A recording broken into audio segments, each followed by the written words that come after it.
Papá, ¿te gustó alguien antes que mamá? ¿Por qué preguntas? Es que tengo curiosidad.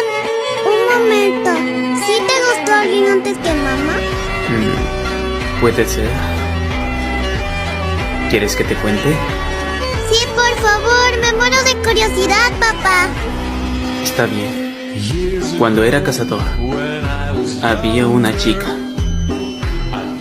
Era muy linda. Todo iba bien. Era divertida y algo bromista. Todo estaba bien, hasta que alguien llegó. Tuvo una pelea contra un demonio muy fuerte, pero él la mató.